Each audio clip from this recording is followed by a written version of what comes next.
tulemast, vaatame järjekordset episoodi sarjast Börsijutud, investor versus kaupleja. Mina olen Märten ja nüüd pühkinud käed puhtaks regulaarse kaupleja tegemistest ja istun investori tooli peal, mis on justkui valatud ja loodud minu karakterile. Mina olen Markus, olen istunud siin kaupleja tooli peal, aga Märten, ma pean tunnistama, et jube raske on olnud. Ma ei tea, ma ei suuda vist rohkem. Mul on niisugune tunne, et ma pargin oma raha indeksfondi ära. No suurepärane, väga hea. Võib-olla siis alustuseks ütleme seda ka, et kuupäev, millal me täna seda saadet on ju salvestame, on 1. aprill. Aprill, täpselt nii. Aga teemegi siis võib-olla natukene teistmoodi kui tavaliselt, ehk siis alustuseks me mõlemad Markusega ütleme 3 enda kohta käivat väidet, millest 2 on tõesed, 1 vale. Ja teine peab siis ära arvama, et millal on tegu tõe rääkimisega ja mis on siis selline kerge aprillivale. Okei. Aga minu esimene küsimus või siis need nii-öelda 3 väidet, et täna minu portfellist leiab krüptovarasid, leiab ühe võlakirjafondi ja leiab idufirmasid. Ja mis on siis vale? Ja mis on vale, jah? Vale on idufirmad. Krüpto, jah? Krüptod on ka olemas. Ehk siis võlakirjafondi minu portfellis täna ei ole. On küll ettevõtete võlakirju natukene siit Balti turult. Aga jah. Okei. Selge, see oli kohe alustasid nii raskelt. Sulle nagu otsa vaadates oleks ikka pigem võlakirjad pakkunud, mis sul olemas on. Ja, välimus on petlik. Jep, okei, aga ma siis esimese vaatame, kuidas kauplemine on äkki lihtsam kui investeerimine. Minul siis esimene väide. Enne turu avanemist märkan, et eelturul on minu pika positsiooni aktsia hind märgatavalt alla kaitsva stop-loss taseme. Mida teen? A. Tühistan stop-orderi ja püüan päevasiseselt parema hinnaga välja kaubelda. B. Vaatan, kas minu plaanipärane stop on endiselt olemas ja C. Vaatan järgmisel päeval, mis sai ja juhtus. No 2 viimast varianti. Ma ei tahaks uskuda, et sa sinna esimesele libedale teele laskud.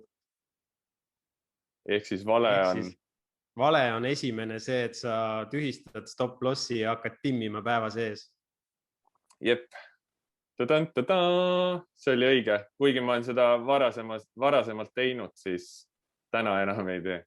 No ma arvan, et nagu 99% ükskõik investoritest, kauplejatest või spekulantidest võib öelda, et vähemalt 1 kord elus on midagi sellist tehtud. Mina ütlen, et ma olen kindlasti rohkem kui 10 korda üritanud mingeid selliseid veidrusi. Kahjuks puudub statistika, et kuidas läinud on. Jah, nii on. No nii, järgmine küsimus ja 3 väidet. Mul on olemas ka nii-öelda kasvuaktsiate portfell või siis nimetame seda selliste aktsiate portfelliks, mis ei maksa dividende. Ja nende dividendi mitte maksvatest firmadest on minu portfellis täna Amazon, Zoom, Netflix. 2 on õige, 1 on vale. Mille järgi peaks siis võtma, et kuna sa oled investor, siis mis see kõige kõvemini kukub? Kõige suuremad kukkuvad noad. Kõige suuremad kukkuvad noad, mida investor tahaks osta. Et see, mis tõuseb, see on liiga kallis. Pakun, et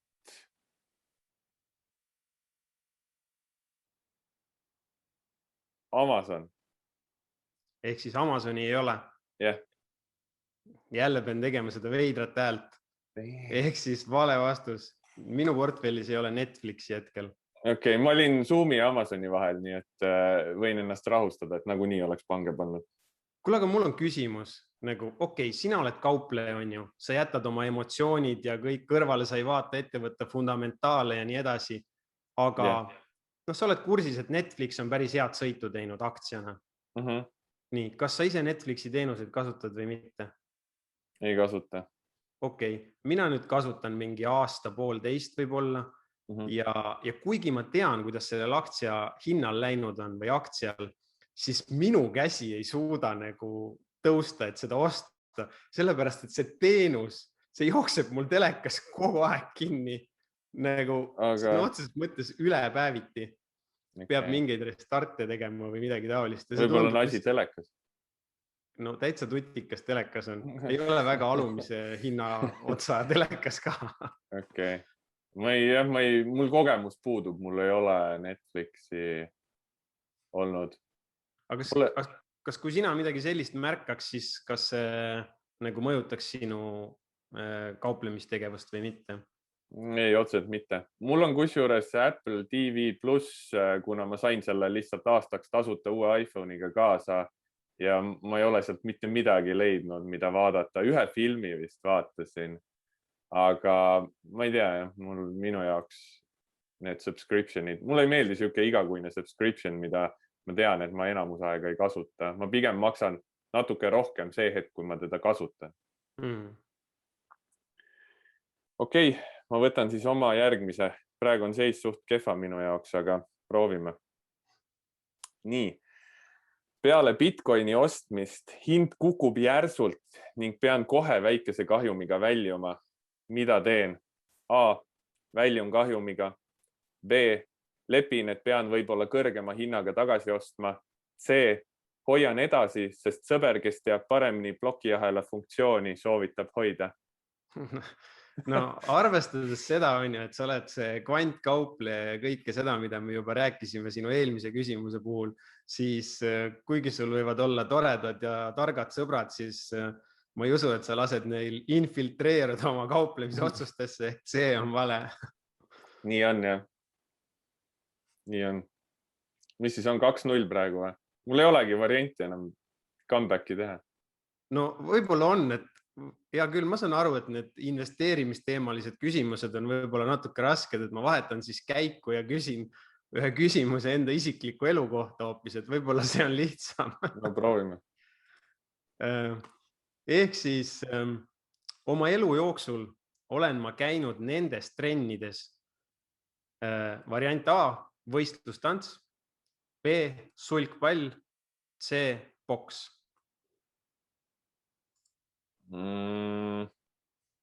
Suhteliselt sarnased asjad on ju? Suhteliselt sarnased asjad. Las ma mõtlen. Boksis sa käisid. Võistlustantsus oled ka teinud. Sulkpall. Jälle vale vastus kahjuks.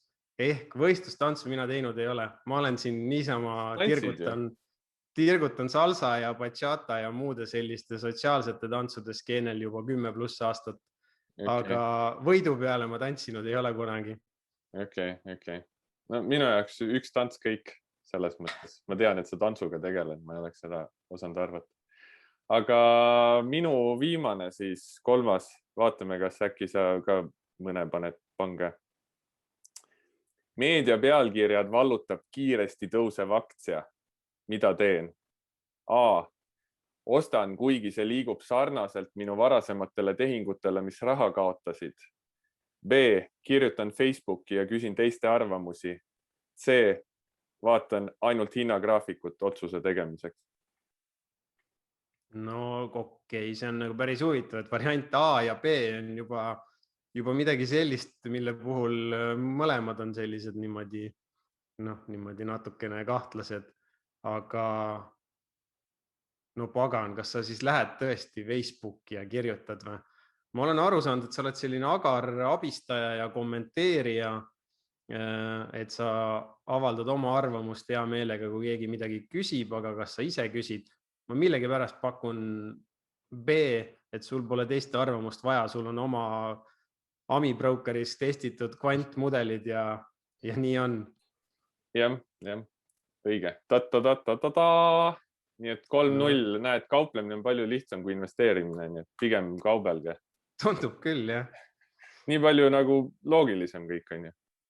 Nojah, kõik on süsteemne ja süstemaatiline. Kuule, aga mäng oli tore, et mul on paar küsimust ka, mida ma tegelikult sinult küsida tahaks. Jälle võib-olla natuke sellised trikiga ja meelelahutuslikud. Okay. Esimene on siis selline, et kujutame korraks ette maailma, kus sul ei ole võimalik näha ajaloolist hinnainfot ega kasutada tehnilist analüüsi. Samas, aktsiaid ikkagi tahaks nagu omada. Siis mis on need 3 asja või kas või see üks asi, mille alusel sa siis soetaksid omale aktsiaid?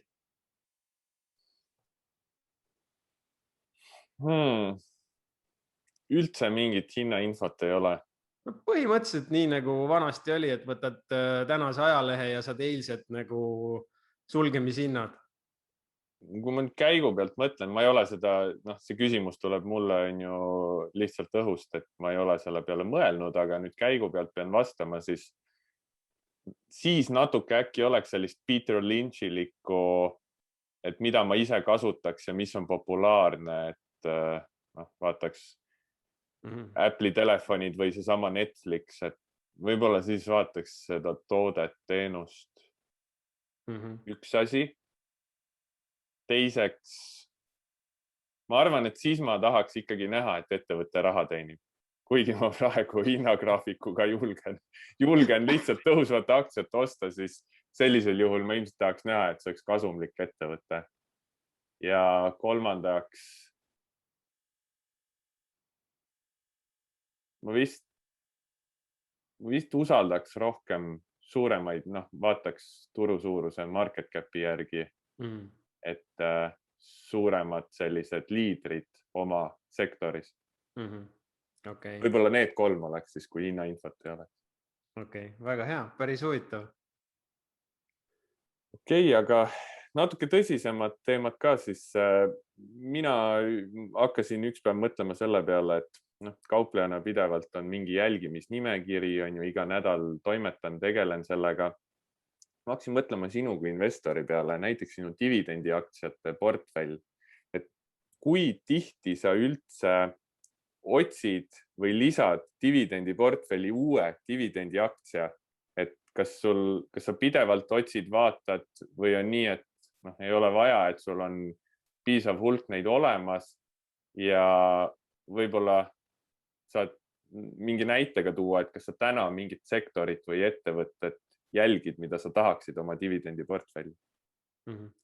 Tead, see on nagu väga hea küsimus, sest see on aktuaalne selles valguses, et viimased 2 aastat ma üritan ennast nagu ümber õpetada ja pidurdada, et ma ei otsiks enam neid uusi mingeid poleerimata pärleid või ka juba poleeritud pärleid, sellepärast, et kusagil tuleb mängu positsiooni suurus ja lihtsalt ei ole mõtet teha seda analüüsitööd. Mul tõesti kulub neid tunde ikka omajagu, et teha nii finantsanalüüsi, tutvuda ärimudeliga ja siis nagu jälgida ka veel mõnda aega.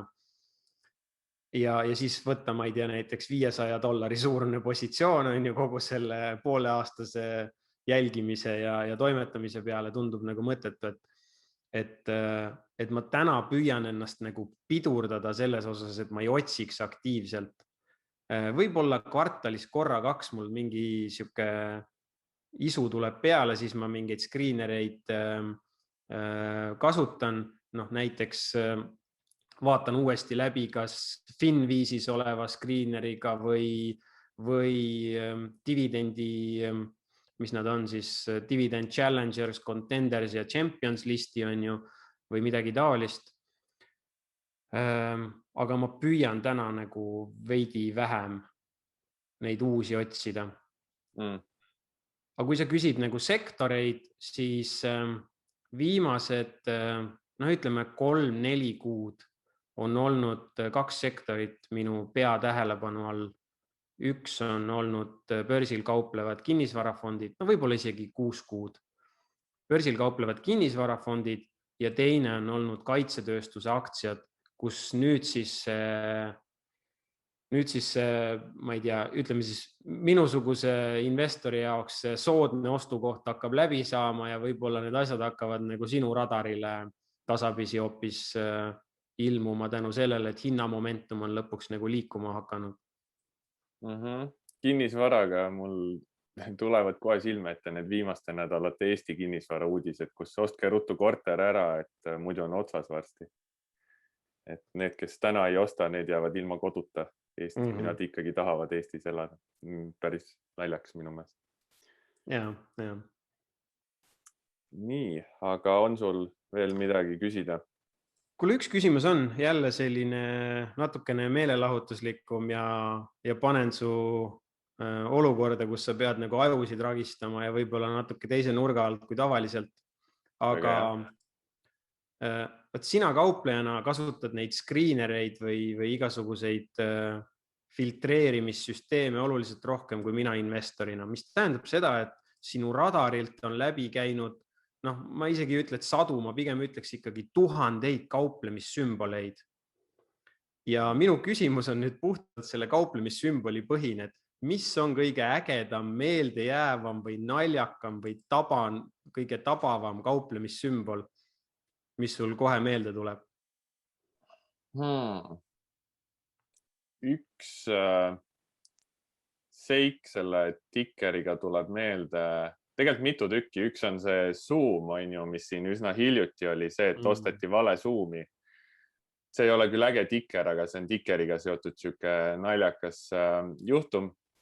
Ja teine oli minu meelest 4-5-6 aastat tagasi, kui 5-6 aastat tagasi vist, kui Obama oli USA president ja tegi Kuubaga mingisuguse diili ja siis see tikker Cuba lendas sama päev. Kuigi selle vist mingi seos, ma ei tea, kas see ettevõttel mingi seos Kuubaga oli, aga põhimõtteliselt see nii-öelda Obama tegevus, mis selle väidetavalt siis selle pani lendama raketina selle Cuba tikkeri, et see ei olnud kuidagi seotud omavahel. See näitab natuke sellist psühholoogilist sentimenti turul, et kui millestki räägitakse, siis lendab, vahet ei ole, kas seal mingit põhjust on. Aga selline nagu ägedam tikker, ma ei tea, ma ei ole nii väga ausalt öeldes mõelnud, mul ei tule küll praegu sellist. Nüüd ju hiljuti see Dave Portnoy, kes on see Twitteri staar ja eelmine aasta kevadel päevakauplejaks hakkas ja on palju meelelahutust tekitanud ja oma päevakauplemisega jälgijaid võitnud. Tema nüüd osales ühe uue ETF-i loomisel, kui sa oled kuulnud, näinud. See tuli vist paar nädalat tagasi, hakkas see kauplema ja kas see tikker oli mingi social või midagi, et sellised plaan oli nagu sellised GME-sugused meemiaktsiad ja sellised, et kas see ei olnud mitte FOMO äkki või? See tikker? FOMO.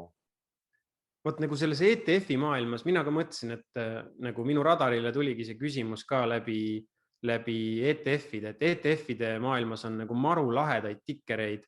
Näiteks YOLO on kanepisektorile panustav ETF, FAN on siis mingi First Trust Global Wind Energy ETF, Robo on siis robootika automatiseerimise ETF ja PAVE näiteks on ju infrastruktuuri ETF, et igasugused siukseid ägedaid asju on seal ETF-ide maailmas.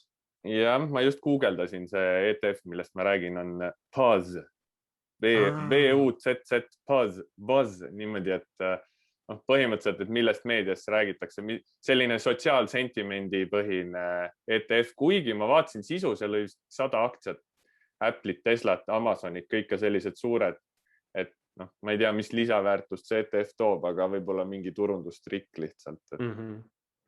Naljakas on see, et tegelikult need samad ETF-ide maailmas see tikker tähendab väga palju, eriti kui sul on 2, 3, 4, 5 konkureerivad sama niši ETF-i, siis see, millel on kõige kuidagi meelepärasem tikker, nende varade maht on veidral kombel nagu kasvanud nii-öelda ennaktempos võrreldes teistega, isegi kui nad on hiljem vahest turule tulnud. Aga võib-olla lõpetuseks ma siis ütlen 2 ETF-i tikkerit, mis mulle endale väga meeldivad. Üks on iShares Global 100 ETF ehk siis ETF, mis valib välja 100 maailma suurimat ettevõtet ja tikkeriks on IOO ehk sisuliselt kui trükitähtedes panna, siis justkui olekski 100, on ju. Et väga nutikas valik. Ja minu arust kõige nagu ajuvabam ja vaimukam, ei saa üle ega ümber, on OneNeck Vectorsi agribusiness ETF, mille tikker on MU. Okei. On päris hea. Aga okei, saate võtaks kokku veel võib-olla ühe uudisega. Selline uus määrus või seadus, mis USAs praegu on arutelu all, et kaitsta pulliturge ja hoida eemal seda stressi investoritelt, mis karuturg põhjustab, siis arutletakse selle üle, et kui turuindeks kukub 20% viimasest tipust, siis järgmised nädal aega aktsiaid müüa ei saa, saab ainult osta. Et see peaks nii-öelda piirama seda kukkumist ja kui siis jälle turg tõusma hakkab, jälle oma tipust 20% kukub, siis jälle nädal aega aktsiaid müüa ei saa, saab ainult osta. Et sellised ideed USAs käivad. Ja, eks põhimõtteliselt roteerime kogu oma aktsiaportfelli üle ookeani, on ju. Seal ei ole downside'i, mujal on downside lahti ja nii on. Et niimoodi investorid lihtsalt ei kaota raha börsil väga, ei tekita stressi, kõik elavad hästi. Soovin kõigile head aprilli algust. Selline oli börsijutud saade number 12. Üks asi veel enne, kui me lõpetame. Me tegime alguses selle faktimängu.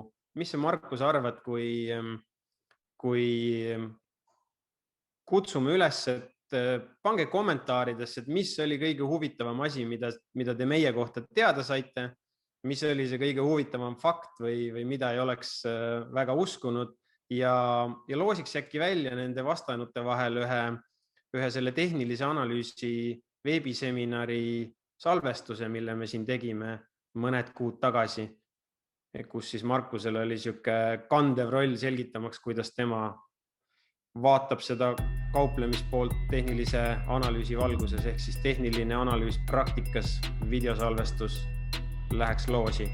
See on hea mõte, ehk siis pange video alla kommentaari, mis siis arvasite, teada saite nende faktide põhjal ja kindlasti pange YouTube'i kanalile subscribe ka. See saade on meelelahutusliku sisuga.